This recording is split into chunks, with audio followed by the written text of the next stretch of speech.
Lesson 1A, The Lottery by Shirley Jackson. Okay, so by now you have read or listened to the short story The Lottery by Shirley Jackson. So what we want to do now is take a look at the story and see if we can analyze the story. We're not going to do any writing because someone else has already done the writing, but we're going to look to see what they did. Now, the information that you see in black on the page comes from Lesson 1, How to Write a Rhetorical Analysis Essay. So I'm just taking the information from that lesson and integrating it into the story, The Lottery. So what we learned in Lesson 1 is that we must begin the introduction to a rhetorical analysis essay with SOAPs. And we know that SOAPs stands for Speaker, Occasion, Subject, Purpose, and Audience. Okay, so what I've done here is you'll see green. That is from the analysis of the work, The Lottery. And again, in black is what it is that you're supposed to do. So we talked about this in the lesson. You're supposed to start your paper with the writer's credentials, the writer's first and last name, and then say in his or her type of text, title of the text, and then you need a strong verb, and we got the list of verbs in the lesson, and then the writer's subject. So this is what it would look like. American author Shirley Jackson, in her critically acclaimed short story, The Lottery, addresses the theme of collective mentality to explain how people are more than willing to commit an act of mass violence simply for the sake of tradition. Okay, so that's how she begins, but then we have to state the purpose. So again, we start with the writer's last name and then their purpose. So Jackson's purpose is to show, in the case of The Lottery, the collective mentality is a theme that is represented directly as one of the characters in the story, Tessie Hutchinson, is subjected to a series of brutal bludgeonings from the other members of her town during an annual human sacrifice ritual. Now we move down, we have to address the audience. So you want to make sure that she adopts an adjective that describes the tone in order to, and then you need a strong verb that describes what the writer wants the reader to do or think. Okay? So we do that with this sentence.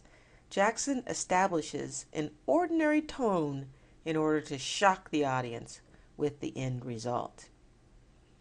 Okay, so that's just the introduction, and then we get into the body. Now remember, there are 4 parts to the body. The first part is a sentence that identifies which section of the text you are discussing and the main idea of that section. So I mentioned earlier in lesson 1 that sometimes the text is so small or that you are only going to focus on one aspect in one area of the text that you can almost skip this step. But just be smart when you choose to do that. So in this case, the example that I'm going to show you later, they skip this step.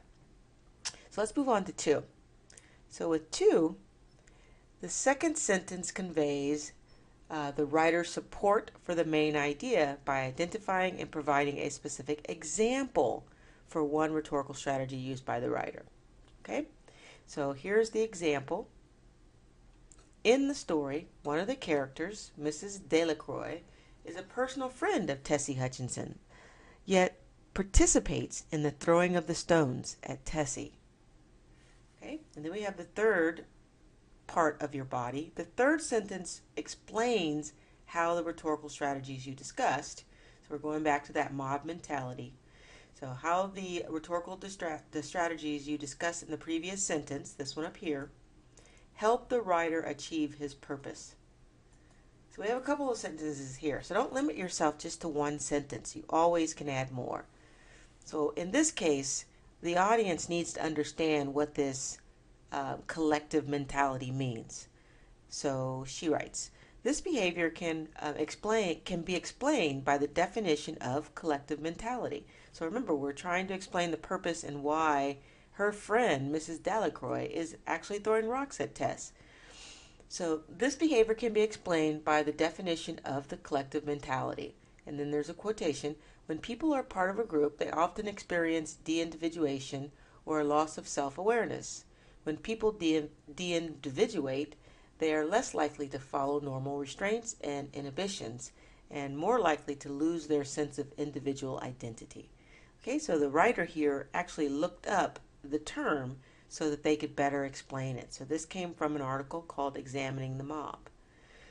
All right, she continues. Because of the psychological process that individuals experience during this situation, it is possible for a close friend to participate in behaviors such as the sacrifice of a friend if there is enough pressure from peers. Thus, Miss Delacroix goes from chatting with her friend Tessie to helping kill her in only a short time. Ghastly. All right, so there's an explanation there with the purpose. And then we have the fourth sentence, which identifies the effect the writer's use of this rhetorical strategy has on the audience. So she writes, community members question the lottery and its use, but ultimately go through with the ritual to its grisly end, leaving the audience shocked by what has just transpired.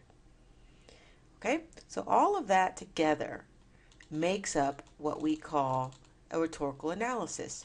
So when we read it all in one piece, which is what you have here, and I'm not going to read it to you again, it'll be posted in the lesson site, but you'll see it all put together and how it flows. But all the pieces together make for a good rhetorical analysis.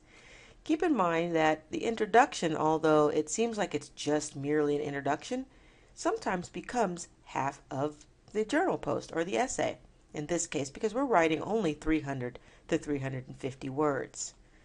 Okay? Now, what I want for you to do is to take a look at this second example.